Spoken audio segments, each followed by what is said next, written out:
They sent a wolf in sheep's clothing to my door, but the wolf had no idea he was stepping into a trap. He came with fake papers and a smug grin. He left in handcuffs, cursing the day the HOA thought they could play games with me. It started like any other quiet morning in the neighborhood. The sun had barely cleared the rooftops, and the cul-de-sac was still half asleep. A few sprinklers ticked away, children's bicycles leaned against driveways, and birds hopped along the trimmed lawns. Peaceful, ordinary. Almost too ordinary. That's when I noticed him. A man in a cheap polo shirt and khakis, clipboard tucked under his arm, phone in hand like he was gathering evidence. He walked with exaggerated authority, snapping photos of houses, scribbling notes, pausing to shake his head at lawn ornaments and minor cracks in sidewalks. When his gaze fell on my property, he smirked. That told me everything. He wasn't here to inspect. He was here to target. The HOA had been circling me for weeks, frustrated that I never bowed to their petty demands. I'd ignored the hollow threats, the passive-aggressive letters, the sudden rise in fines for non-existent violations. But now, they had escalated. They'd sent me an inspector. Or at least, someone pretending to be one. I watched from my porch as he strutted onto my driveway, pulling out a laminated badge clipped to his shirt.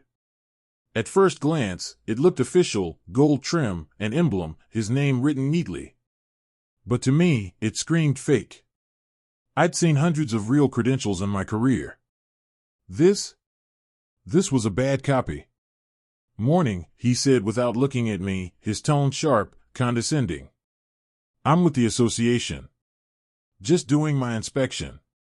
Looks like you've got a few issues here. He tapped his pen against the clipboard like a judge delivering a sentence. Is that so? I asked, keeping my voice calm, almost curious. Yep, he said. Cracks in the sidewalk. Overgrown shrub on the left side of the fence. And this, he gestured at my porch light. Non-compliant fixture. You'll be fined. The words rolled off his tongue easily, too easily. He'd done this before.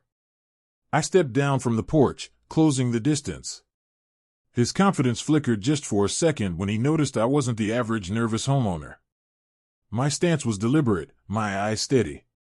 May I see your credentials? I asked. He hesitated. Just long enough to confirm my suspicion. Then, with a forced chuckle, he held out the badge. I took it, studied it. The laminate was uneven.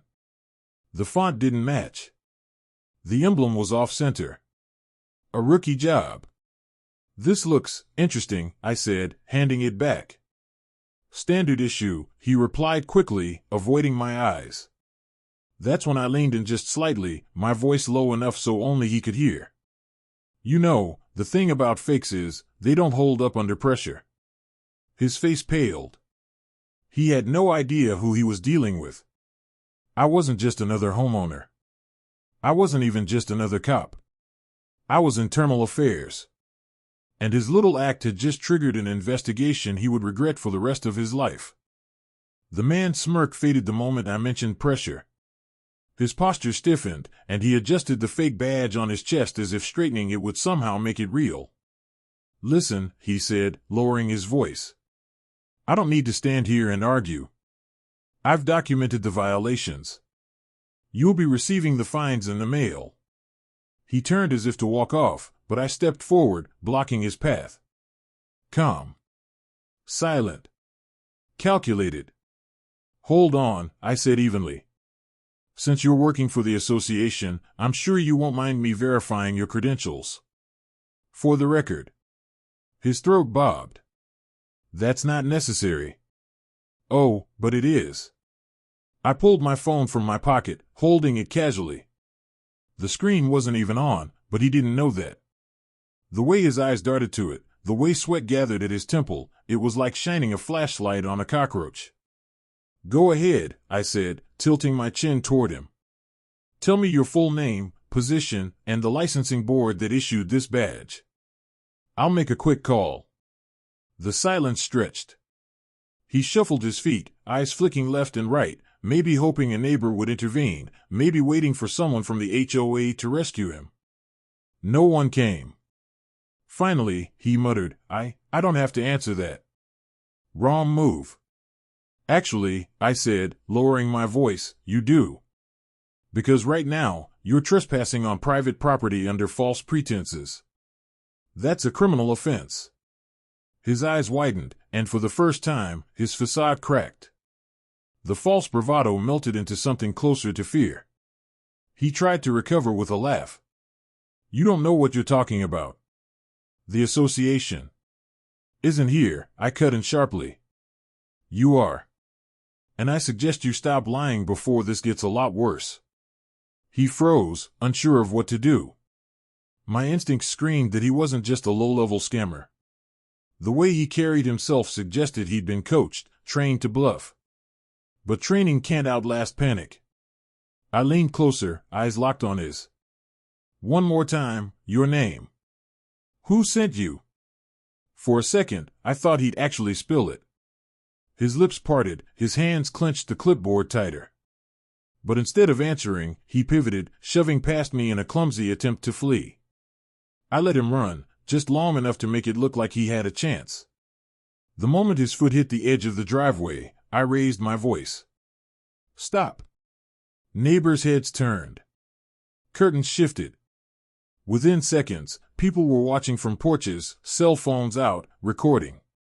The inspector froze, caught between fight and flight, sweat dripping down his temple. And that's when I made my move. I pulled out my badge. Not the fake kind he carried, but the real deal. The kind that shines with authority no con man can match. Internal affairs, I announced, loud enough for the neighbors to hear. You're impersonating a licensed inspector, and you're under investigation. Gasps rippled through the street. The man's face drained of color. His clipboard slipped from his hands, scattering papers across the pavement. Suddenly, the hunter looked very much like the prey. I stepped forward, voice calm, deliberate. You have two options, you cooperate, or you go down hard. Choose wisely.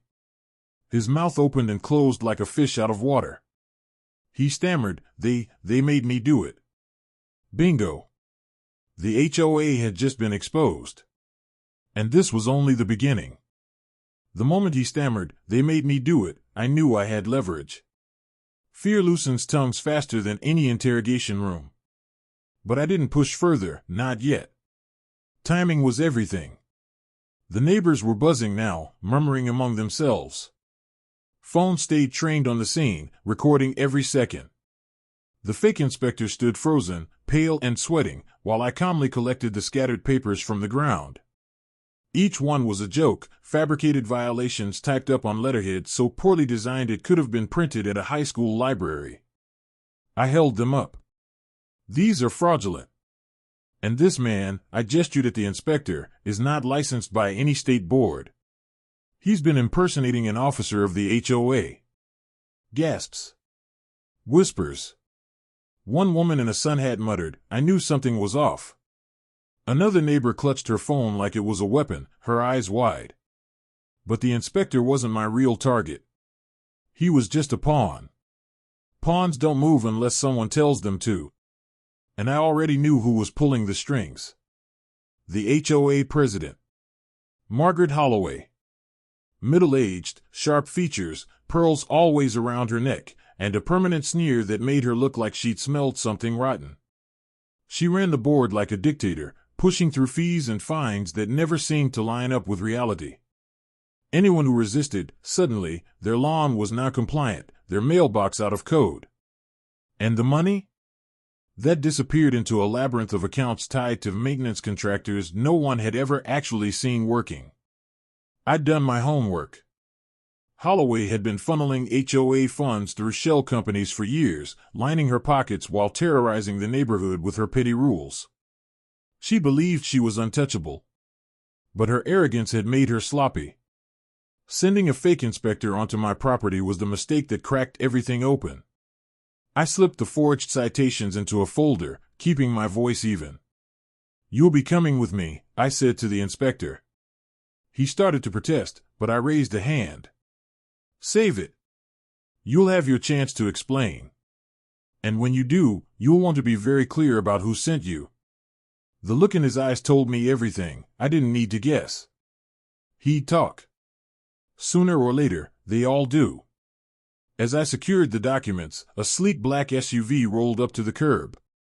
The tinted window slid down, and there she was, Margaret Holloway herself, staring at me with cold fury. "Well," she said, her voice dripping disdain, "I see you've decided to make a spectacle." The crowd hushed. Even the inspector looked like he wanted to melt into the pavement. I met her gaze without flinching. "You sent him," I said simply. Her lips curved into a thin smile. "You think you can intimidate my association with theatrics? This is private business. None of your concern. Private business." That was her favorite phrase, the shield she hid behind while she extorted her own neighbors. I took a step closer to her car, keeping my tone cool. "Fraud isn't private business, Mrs. Holloway. Neither is embezzlement." The smile slipped for just a moment, but she quickly recovered, her eyes flashing with venom. "You'll regret this." She rolled the window up and the SUV drove off, leaving behind a silence heavy with tension. I watched it disappear down the street, then turned back to the inspector, who looked like he might faint. "Don't worry," I said, my voice steady but firm. "She's next." And in that moment, I knew I wasn't just fighting a fake inspector. I was about to unravel the entire rotten empire of the HOA. By the time the black SUV disappeared around the corner, the neighborhood had transformed. What started as a quiet morning had become a stage. Neighbors whispered on porches, cameras still rolling, eyes darting between me, the fake inspector, and the SUV's fading shadow. But I wasn't interested in the crowd. My focus was on the bigger picture, the web Margaret Holloway had spun. And today, I'd just found my way inside. I escorted the fake inspector to the curb, keeping my voice low enough so only he could hear. "You've got two choices. Cooperate, or get buried under the charges I can file against you right now: impersonation, fraud, trespassing. You'll be eating dinner off a tray before the week is out." His hands shook as he clutched the clipboard to his chest. I just needed the money. They said it was easy. Just write up fake violations, send the reports back, and they'd handle the rest. "They?" I asked. "The board. Holloway." There it was. The confirmation I needed. I pulled out my phone, finally turning it on. One quick message sent the gears into motion. A sting operation doesn't need flashing lights or sirens, it needs patience, precision, and the right bait. And Holloway had practically gift-wrapped the opportunity. Minutes later, a nondescript sedan rolled past, parked at the far end of the block. Inside, two members of my team, internal affairs agents I trusted with my life, waited, disguised as ordinary residents. To the casual eye, it looked like nothing more than a car idling in the neighborhood. To me, it was a silent fortress. "Here's how this works," I told the inspector. "You're going to keep playing your part. But now, you're playing for me." His eyes widened. What do you mean?" "You're going to file your report, just like you always do. Except this time, I'll know exactly where it goes. And if you try to warn them, if you even think about tipping Holloway off," I leaned in, my voice steel, "I'll make sure your charges stick so hard you won't see daylight for a decade." He swallowed hard, then nodded. Fear is an ugly motivator, but it works. I let him go with clear instructions: hand over the fake citations as usual, keep his mouth shut, and wait for further contact. As he shuffled away, my agents kept a watchful eye from the sedan. Now the trap was set. The rest of the day, I worked quietly. No confrontation, no theatrics. Just methodical steps, tracing HOA financials, reviewing contractor invoices, pulling bank statements through back channels. Each document whispered the same story: embezzlement dressed up as community maintenance. New fences built but never built. Landscaping jobs paid for but never completed. Thousands, no, tens of thousands, vanished into companies that didn't exist. Margaret Holloway's empire was a house of cards, and I had just started pulling. By evening, the neighborhood had settled back into its false calm. Porch lights glowed, kids rode their bikes, sprinklers hissed on the lawns. On the surface, everything looked normal. But beneath the surface, a storm was brewing. From my living room window, I watched the inspector's SUV crawl past again, heading toward the HOA office. My team tailed him at a safe distance, silent shadows in the dusk. He was delivering his fake report, just like always. The difference now? This time, we were watching. Recording. Building a case strong enough to bring the entire HOA board down. As I sipped my coffee, my phone buzzed with a text from my agents. Package delivered. Cameras rolling. They took the bait. I smiled. The sting had officially begun. And Margaret Holloway didn't even know the noose was tightening. The inspector's nerves didn't last long. Fear has a way of eating through a man, and by the next day, the cracks were showing. He'd followed my instructions, delivered his report to the HOA, and walked out with his head down, but the guilt was gnawing at him. By morning, he was parked down the street from my house, sitting in his car, chain-smoking like a man waiting for the executioner.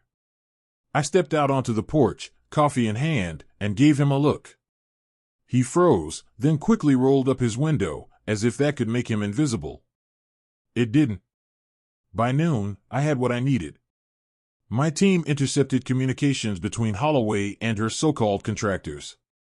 Payments were moving fast, too fast. She knew something was wrong.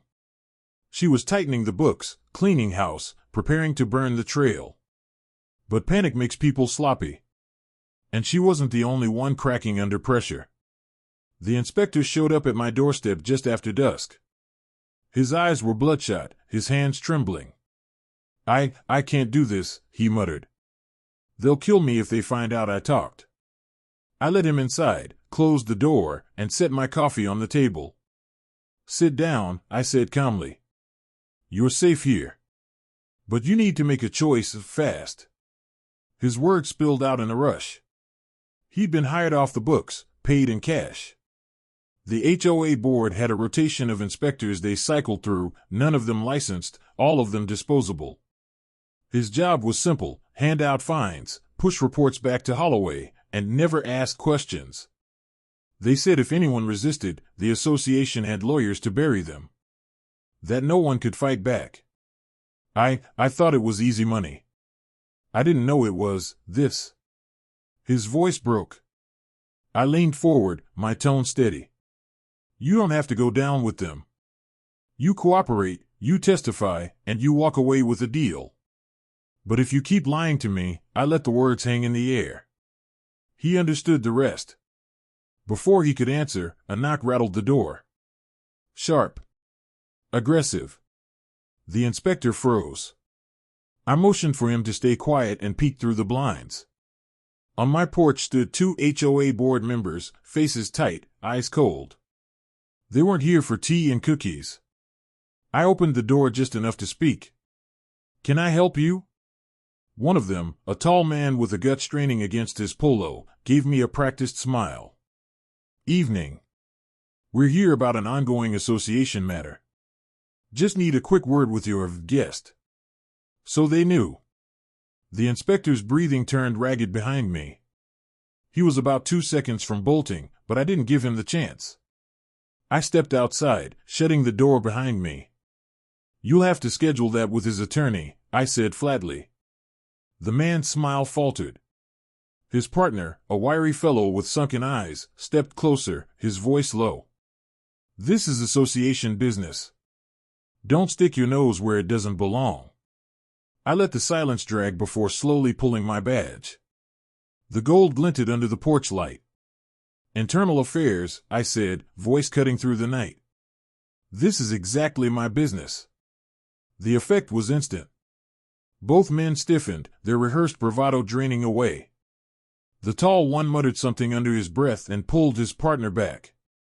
Without another word, they turned and walked briskly to their car, peeling off into the night. I went back inside. The inspector was pale, shaking harder than before. "You see," he whispered. "They're watching me. I'm a dead man." I placed a steady hand on his shoulder. "Not if you stick with me. But if you don't, I let the sentence trail." The cracks were widening. The inspector was breaking, and the HOA's mask of invincibility was slipping. And once a mask slips, it never goes back on the same way. Margaret Holloway didn't waste time. When cornered, predators don't hide, they lash out.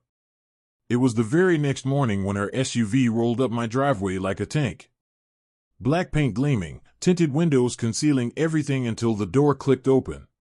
Out stepped Holloway, pearls around her neck, sunglasses covering her eyes, heels clicking like gunfire against the concrete.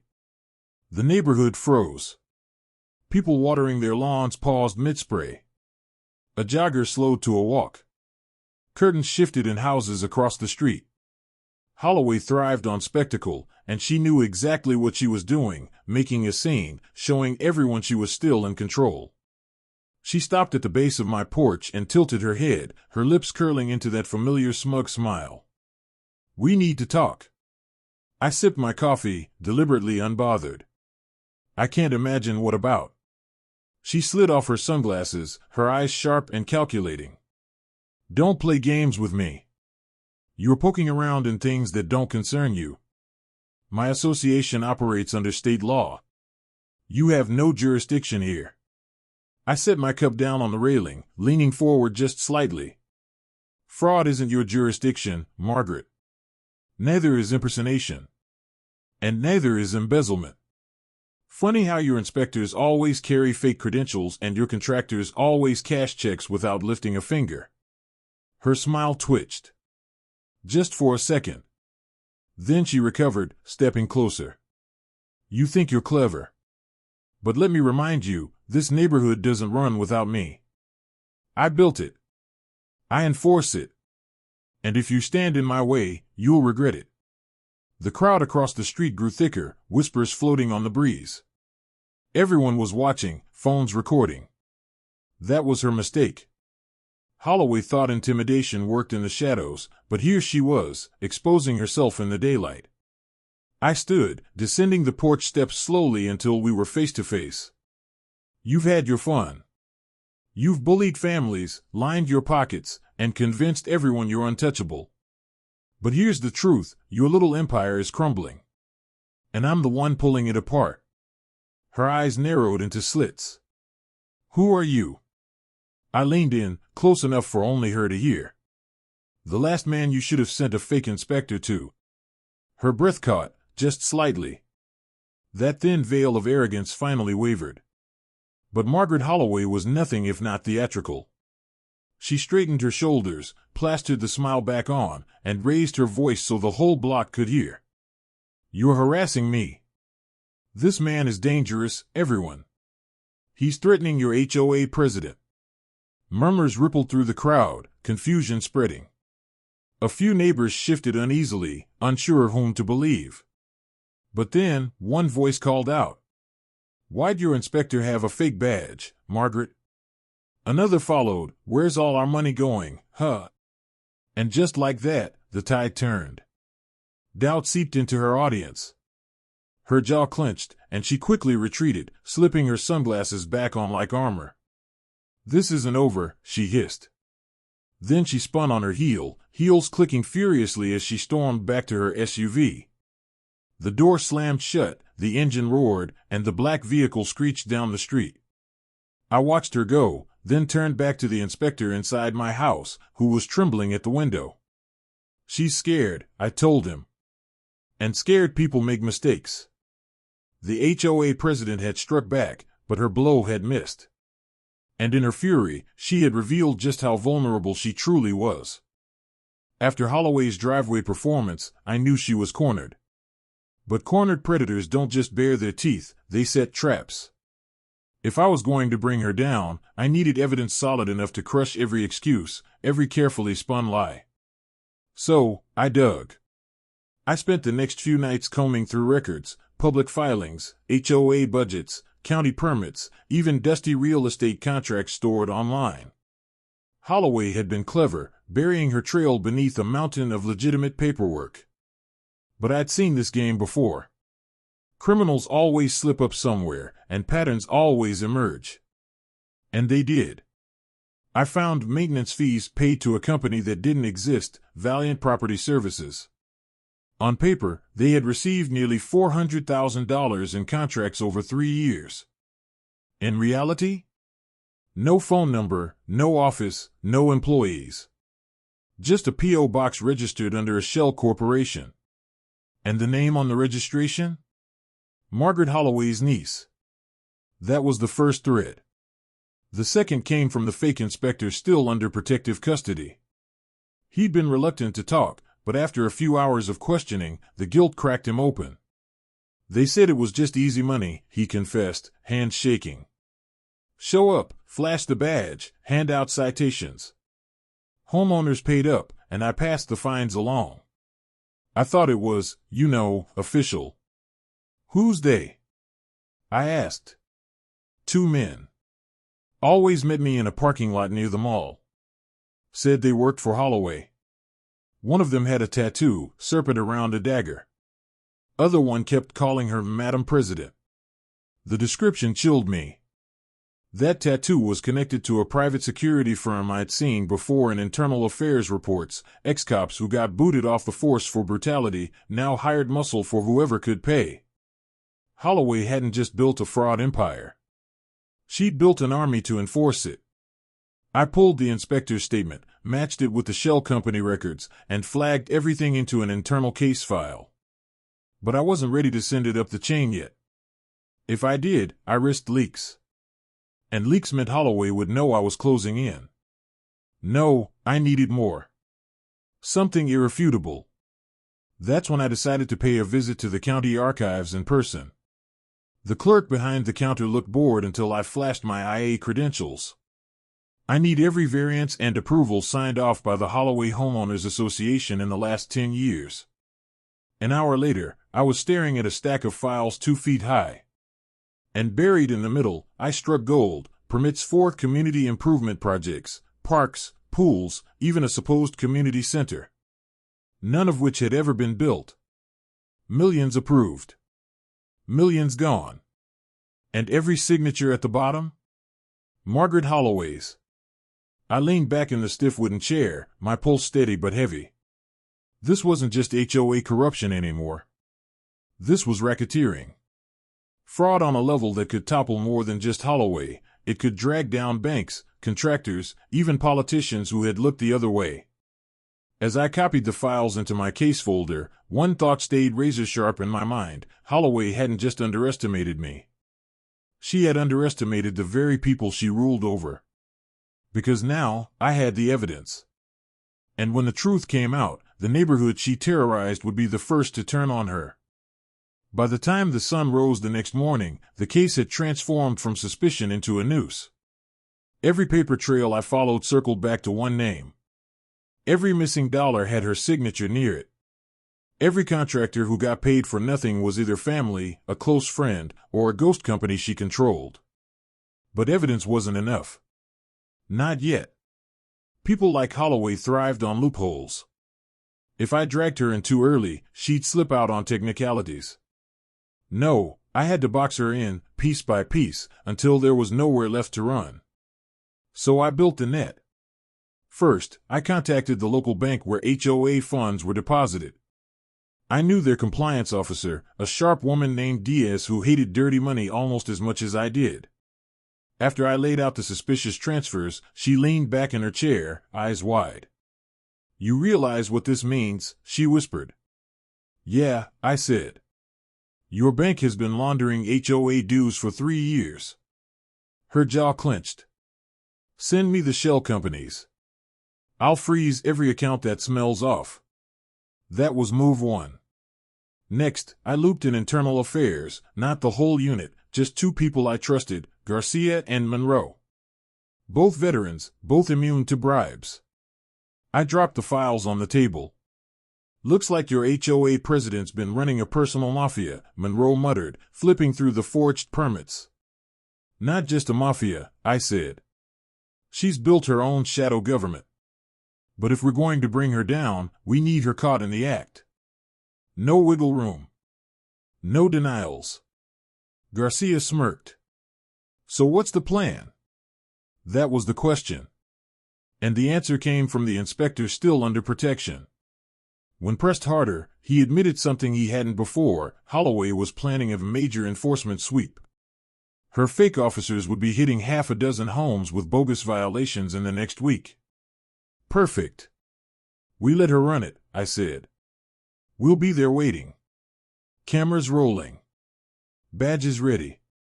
We catch her people in the act, flip them, and stack the charges until Holloway drowns under the weight of them.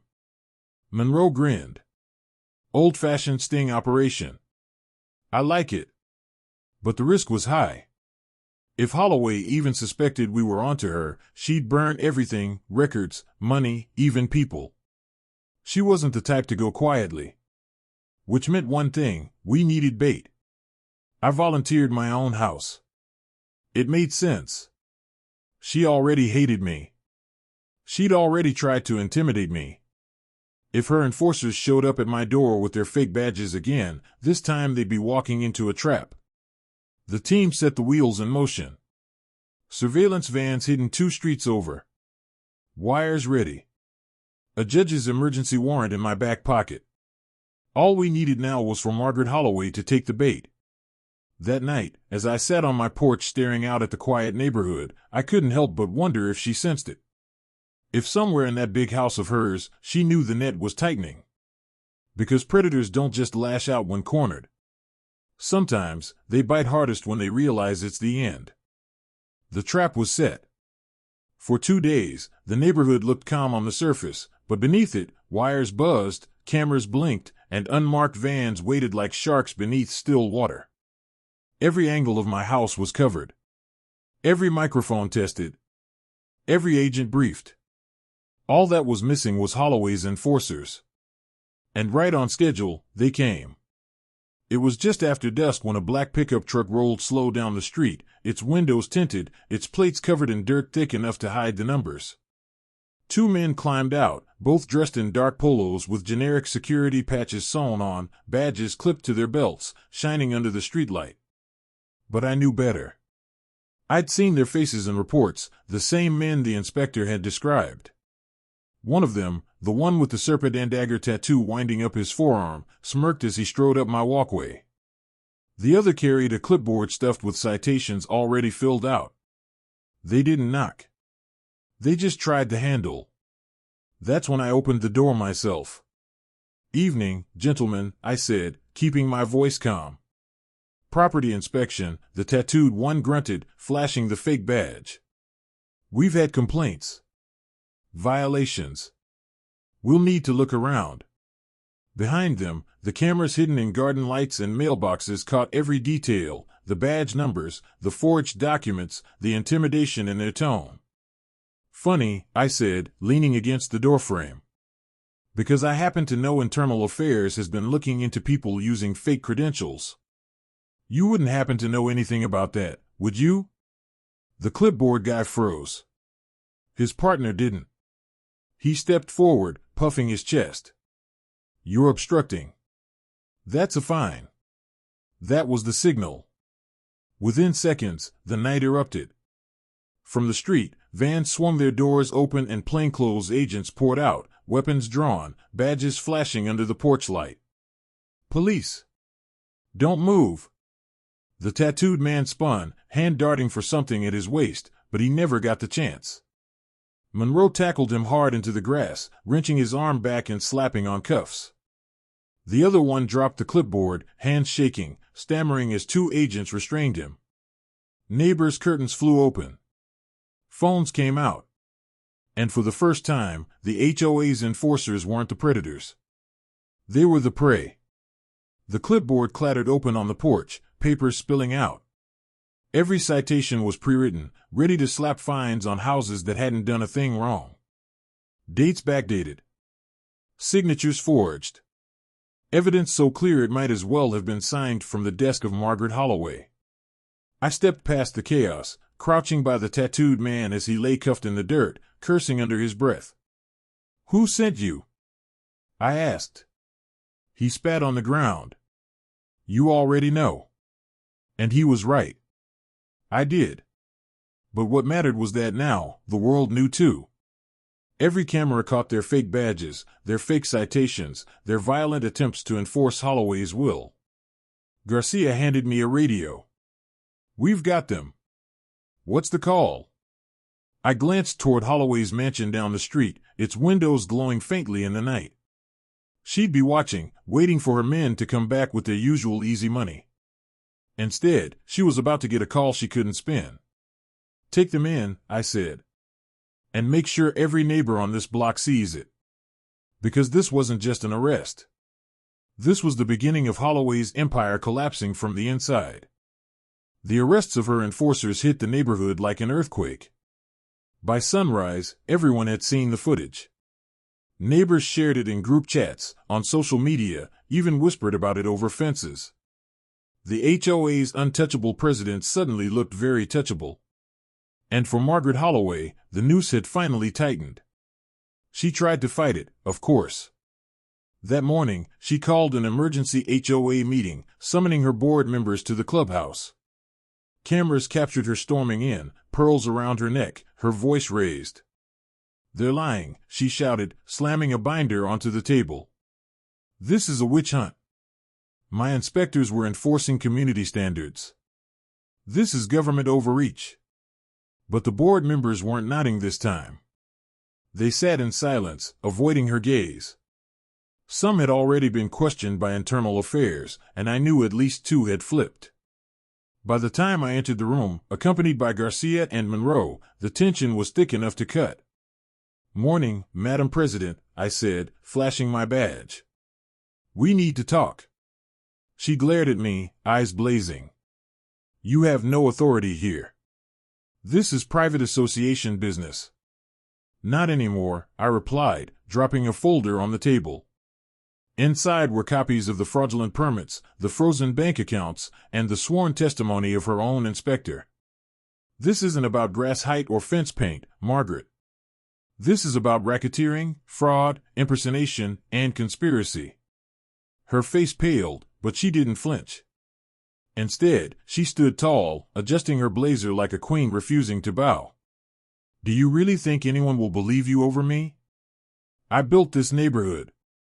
Without me, it falls apart." That's when the door opened, and half a dozen neighbors walked in, phones in hand, playing the footage from last night. Her enforcers, badges flashing, caught red-handed. Her voice calling for enforcement sweeps on tape. Her empire wasn't just collapsing, it was turning against her.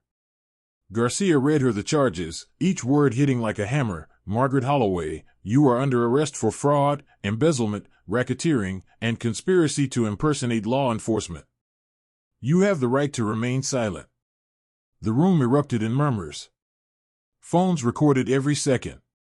And Margaret Holloway, the self-proclaimed queen of the HOA, stood frozen, her pearl necklace trembling against her chest. As Monroe cuffed her wrists, she hissed at me through clenched teeth. "You think you've won? You've destroyed this place. Without me, they'll tear each other apart." I leaned in close enough for only her to hear. "No, Margaret.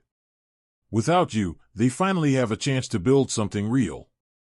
The agents escorted her out, cameras flashing as neighbors lined the sidewalks. Some jeered, others simply watched in stunned silence. A few clapped quietly, almost afraid to believe she was truly gone. For the first time in years, the street felt lighter. Days later, as the dust settled, the HOA held its first meeting without her. This time, the agenda wasn't about citations or fines, it was about repairing trust. The neighborhood voted to dissolve Holloway's fraudulent contracts, refund homeowners where possible, and rebuild the community with transparency. I didn't stay long. My job wasn't to run their HOA, it was to make sure predators like Holloway never got the chance to abuse power again. As I walked away from the clubhouse, I glanced back one last time. The people weren't whispering anymore. They were talking, smiling, even laughing. Margaret Holloway had fallen. And in her absence, the neighborhood finally stood tall. Margaret Holloway didn't vanish quietly. Her arrest made headlines across the county. HOA president arrested in fraud scandal, and local news stations replayed the footage of her being led away in cuffs so many times it became neighborhood legend. But scandals don't end with handcuffs. They unravel slowly, thread by thread. Within weeks, prosecutors filed charges that stacked higher than Holloway's pride ever had: wire fraud, racketeering, impersonation of law enforcement, conspiracy, and embezzlement. When they tallied the theft, the numbers staggered even me: over $6 million siphoned out of homeowners' pockets. Her lawyers fought viciously. They painted her as a victim of overzealous policing, as a misunderstood leader who had only made accounting errors. But her own enforcers cut deals to save themselves, and the paper trail I'd uncovered left no room for doubt. The gavel came down hard. Holloway was sentenced to 25 years in federal prison. For the neighborhood, the trial was a slow healing. At first, the damage seemed impossible to repair. Bank accounts were drained, trust shattered, neighbors suspicious of one another. But something interesting happened in Holloway's absence. People started stepping up. The same residents she had silenced found their voices again. They formed committees, not to enforce, but to rebuild. The HOA board was dismantled, replaced with a voluntary neighborhood council. Fines disappeared. Instead of threats, there were cookouts, street fairs, and real conversations about what people wanted for their homes. The block that once felt suffocating under Holloway's watch became something new, a community. I stayed connected for a while, mostly to ensure the cleanup was real. But internal affairs had other cases waiting, other predators to expose. I wasn't in the business of rebuilding, only removing the rot so others could grow. Still, some nights I'd drive past the old neighborhood. I'd see kids playing basketball in the driveways Holloway once patrolled with her citations. I'd see porch lights glowing, families laughing, fences painted whatever colors they pleased. And I'd allow myself a rare moment of satisfaction. As for Holloway, the last I heard, she was adjusting poorly to life without power. The prison system doesn't bend to pearl necklaces and smug speeches. In there, she was just another inmate with a number. And without her army of enforcers, she was finally forced to face the world as it was, not as she dictated it. I sometimes wondered if she regretted it all. If, in those long hours behind bars, she ever realized her empire was nothing more than smoke and mirrors. Or if she still clung to the fantasy that she'd return, reclaim her throne, and once again bend the neighborhood to her will. Maybe she did. Maybe she didn't. But it didn't matter. Because the truth was simple: Margaret Holloway had ruled through fear. And fear only lasts until someone shines a light bright enough to scatter it. That was my job. And this time, the light had burned her empire to ash. The Holloway file was closed. Evidence archived, sentences handed down, and the neighborhood moving on without her iron grip. Most cases fade from memory once the ink on the final report dries, but not this one. This one lingered, a reminder of how power can twist the smallest titles into weapons, how fear can silence entire communities. But for me, there was no time to dwell. Internal affairs doesn't give out victory laps. The moment one case ends, another is already waiting. It came as I was cleaning my desk, sliding Holloway's thick file into the concluded cabinet. The phone on my desk buzzed once, then again. A direct line, never a good sign. Internal affairs, agent speaking. A gravelly voice came through the receiver. It was Captain Rhodes, one of the few superiors I trusted. "We've got something brewing out in Westbrook. City Council this time. Anonymous tips about backroom deals, contracts approved without bids, inspectors looking the other way for cash." I leaned back, pinching the bridge of my nose. "Sounds familiar." "It gets better," Rhodes continued. "The tipster claims council members are using a private security firm to keep nosy residents quiet. Ring any bells?" A chill slid down my spine. The serpent and dagger tattoo flashed in my mind. Holloway's muscle hadn't been loyal to her, they'd been loyal to money. If that same crew had resurfaced, this wasn't just corruption. This was a network. Send me the files, I said flatly. Rhodes exhaled. Knew you'd say that. One more thing, you're not the only one sniffing around this time. Feds want a piece. This could get messy. The line clicked dead. I stared at the silent phone, the weight of it settling in. Holloway's downfall had felt personal, a battle against one tyrant. But this smelled bigger. Deeper. If her reach extended beyond the HOA, then her so-called empire hadn't ended with her arrest. It had just shifted to new players. That night, I took a walk through the same neighborhood I'd fought to free. Porch lights glowed warm. Laughter spilled from patios. For once, the street felt alive, unshackled. I wanted to keep it that way. But somewhere across town, another community was already being squeezed by greedy hands. Another group of people was living in fear, thinking no one would stand up for them. And that was the part one couldn't ignore. As I passed Holloway's former mansion, now dark, its windows boarded up, I paused for a moment. The queen had fallen, but the game wasn't over. It never was. Because corruption doesn't die. It adapts. And as long as it existed, so would I. I slipped my hands into my jacket pockets, heading back toward the glow of the city skyline. A new case was waiting. A new predator to unmask. The neighborhood behind me had found its freedom. Now it was time to find out who was stealing someone else's. And this time, the hunt was only just beginning.